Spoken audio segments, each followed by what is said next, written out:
Kasi lagi ko yung napapakinggan dati. Yan yung mga panahon pagtulog pa lang sa tanghali, ang pinoproblema ko. Tapos meron pa nga yung isa pang palabas na para ding siniskwela at yun na yung Art Angel. Eto yung tandang-tanda akong palabas ng bata ko kasi mahilig ako manood neto. Sa tuwing pinapanood ko pa nga yung dati, ang lagi kong inaabangan doon ay si Pintado at kung ano yung idodrawing niya. Ako'y galing na galing kasi sa kanya mag-drawing. Sabay minsan ay sinasabayan ko siya at ginagaya ko yung mga dinodrawing niya. Kaya naman one time, nung narinig ko ulit yung theme song ng Art Angel, ay bigla ako naalala yung mga panahon na puro pagdodrawing yung inaatupag ko.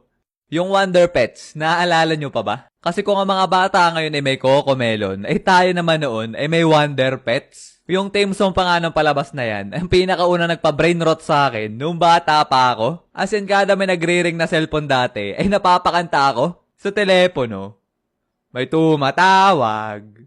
Telepono, sagutin natin. Talaga naman subaybay namin yan nung kaibigan ko dati. Uy Rio, tara na, Wonder Pets na. Yun!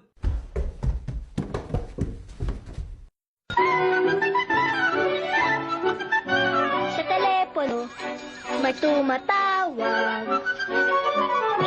Pero maliban sa Wonder Pets, ang pinaka-inaabangan ko talaga dati ay ang cartoons at anime. Eto mga to kasi ang dahilan kung bakit excited ako umuwi dati galing school. Isa na dyan ay yung tubig, lupa, apoy, hangin. Avatar mga repa. Isa rin ba to sa paborito nyo? Naalala ko nga nun eh kung ano-ano pinagagagawa ko. Kuwari marunong ako magbending ng elements.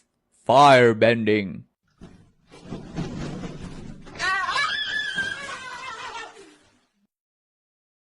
Naalala ko putol pa nga yung palabas na Avatar sa TV noon kasi hanggang bukto lang ito. At dahil mabagal pa ang internet sa Pinas dati, ay high school na ako nung napanood ko yung